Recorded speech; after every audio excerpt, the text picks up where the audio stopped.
কৈ thank U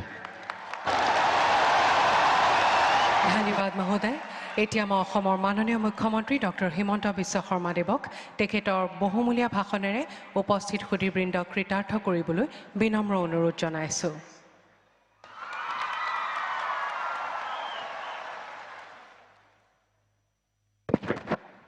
খবৰ কেনেকুৱা সকলোৰে কিমান ভাল বহুত ভাল মোৰ লগত সকলোৱে একেলগে ক'ব ভাৰত মাতা কি জয় বড়োহাৰিণী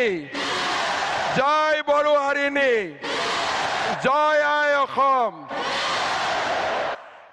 আজিৰ সভাত আমাৰ মাজত উপস্থিত ভাৰতৰ সন্মানীয় প্ৰধানমন্ত্ৰী শ্ৰী নৰেন্দ্ৰ মোদী ডাঙৰীয়া অসমৰ সন্মানীয় ৰাজ্যপাল শ্ৰী লক্ষ্মণ প্ৰসাদ আচাৰ্য ডাঙৰীয়া ভাৰত চৰকাৰৰ সন্মানীয় মন্ত্ৰী শ্ৰী সৰ্বানন্দ সোণোৱাল ডাঙৰীয়া বিধানসভাৰ অধ্যক্ষ শ্ৰী বিশ্বজিৎ দৈমাৰী ডাঙৰীয়া কেন্দ্ৰীয় মন্ত্ৰী পবিত্ৰ মাৰ্ঘেৰিটা ডাঙৰীয়া বিটিচিৰ প্ৰধান শ্ৰী হাগ্ৰামা মহিলাৰী ডাঙৰীয়া সন্মানীয় মন্ত্ৰীসকল সাংসদসকল আৰু আজি অসমৰ বিভিন্ন স্থানৰ পৰা অহা সন্মানীয় ৰাইজ আৰু বাগৰুম্বাৰ ঐতিহাসিক পৰিৱেশনত অংশগ্ৰহণ কৰিবলৈ অহা মোৰ সন্মানীয় যুৱক যুৱতী বন্ধু বান্ধৱীসকল বক্তব্যৰ আৰম্ভণিতে মই গুৰুদেৱ কালীচৰণ ব্ৰহ্ম বডুফা উপেন্দ্ৰনাথ ব্ৰহ্ম আৰু শিক্ষাবিদ সীতানাথ ব্ৰহ্ম চৌধুৰীলৈ মই মোৰ শ্ৰদ্ধা নিবেদন কৰিছোঁ আমাৰ সকলোৰে মনত আছে 1957 চনৰ 26 জানুৱাৰী তাৰিখে শ্ৰী সতীশ চন্দ্ৰ বসুমতাৰী ওস্তাদ কামিনী কুমাৰ নাৰ্জাৰী আৰু মদাৰাম ব্ৰহ্মৰ নিৰ্দেশনাত নতুন দিল্লীত প্ৰথম বাগৰুম্বা নৃত্যৰ ঐতিহাসিক পৰিৱেশন হৈছিল আৰু তাৰ পিছতেই বাগৰুম্বাই ৰাষ্ট্ৰীয় স্বীকৃতি লাভ কৰিবলৈ সক্ষম হৈছিল আজিৰ এই অনুষ্ঠানত মই এই মহান ব্যক্তিসকললৈ মই মোৰ শ্ৰদ্ধা নিবেদন কৰিছোঁ শ্ৰদ্ধাৰ ৰাইজ বড়ো জনগোষ্ঠী সমগ্ৰ ভাৰতবাসী আৰু অসমৰ ৰাইজৰ বাবে গৌৰৱৰ প্ৰতীক আমাৰ স্বাভিমানৰ প্ৰতীক বাগৰুম্বা নৃত্যই অসমৰ এই মহান জনজাতিৰ বড়ো জনজাতিৰ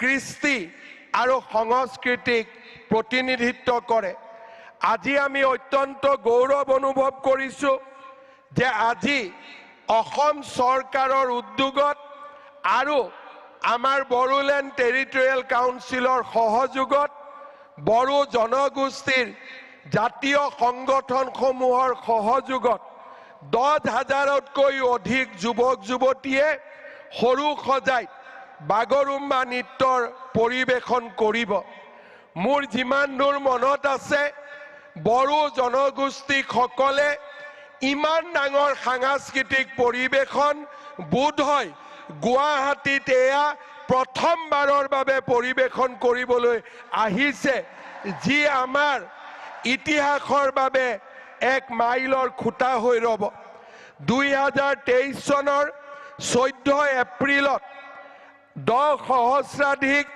বিহু আৰু বিহুৱতীৰে আমি আমাৰ বহাগ বিহুক বিশ্বৰ দৰবাৰলৈ লৈ গৈছিলোঁ যোৱা বছৰ ফেব্ৰুৱাৰী মাহত ঝুমুৰ বিনন্দনীৰ জৰিয়তে আমি ঝুমুৰক আন্তঃৰাষ্ট্ৰীয় মঞ্চলৈ লৈ গৈছিলোঁ আজি আমাৰ বাবে গৌৰৱৰ দিন যে আজি আমি বড়ো জনগোষ্ঠীৰ প্ৰতিবিম্ব কৃষ্টি সংস্কৃতিক প্ৰতিনিধিত্ব কৰা বাগৰুম্বাক খন্তেক সময় পিছতেই বিশ্ব দৰবাৰলৈ লৈ যাম শ্ৰদ্ধা ৰাইজ, প্ৰধানমন্ত্ৰী নৰেন্দ্ৰ মোদী ডাঙৰীয়াৰ উপস্থিতিয়ে আজি আমাক এক অনন্য গৌৰৱ প্ৰদান কৰিছে।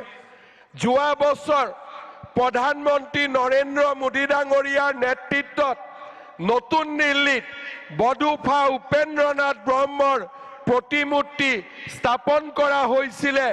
নতুন দিল্লীৰ এটা পথ বডুফা উপেন্দ্ৰনাথ ব্ৰহ্মৰ নামত উৎসৰ্গিত কৰা হৈছিলে। হাগ্ৰামা মহিলাৰী ডাঙৰীয়াই উল্লেখ কৰিছে কি ধৰণে 2003 চনত BTC-লৈ স্থায়ী শান্তি উভতাই আনিবলৈ প্ৰধানমন্ত্ৰী বাজপেয়ী ডাঙৰীয়া আৰু 2020 চনত প্ৰধানমন্ত্ৰী নৰেন্দ্ৰ মোদী ডাঙৰীয়াৰ নেতৃত্বত শান্তি চুক্তি স্বাক্ষৰ হৈছিল। আজি বড়োলেণ্ড এটা শান্তিৰ দ্বীপলৈ পৰিণত হৈছে। BTCৰ নেতৃত্বত আজি লাহে লাহে বড়োলেণ্ড এখন উন্নত জীৱন্ত প্ৰাণৱন্ত এক অঞ্চললৈ ৰূপান্তৰ হৈছে। প্ৰধানমন্ত্ৰী নৰেন্দ্ৰ মোদী ডাঙৰীয়াই আমাক দিয়া বড়োলেণ্ড ৱেলফেয়াৰ কাউন্সিলৰ জৰিয়তে BTCৰ বাহিৰত থকা বড়ো জনগোষ্ঠীৰ লোকসকলৰো আজি আমি আশা আৰু আকাংক্ষা বাস্তৱত ৰূপায়িত কৰাৰ কামত আগবাঢ়িছো।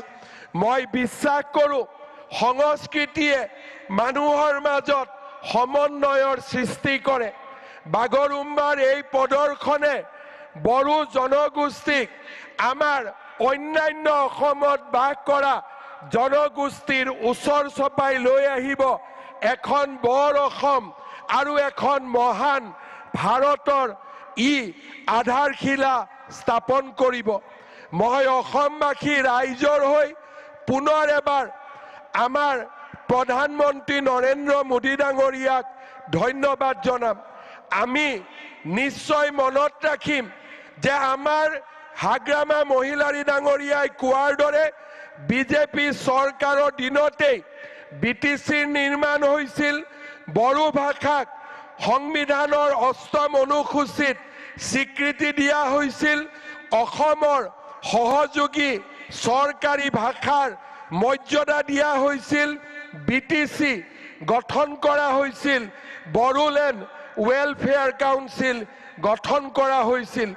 মই বিশ্বাস কৰোঁ যে আজিৰ এই অনুষ্ঠানে আমাক ইজনৰ আৰু সিজনৰ মাজত সম্বন্ধ আৰু অধিক মজবুত কৰিব, আৰু অধিক শক্তিশালী কৰিব, আৰু বডুফা উপেন্দ্ৰনাথ ব্ৰহ্মৰ আদৰ্শক বাস্তৱত ৰূপায়িত কৰাত আমাক আকৌ এবাৰ প্ৰেৰণা যোগাব।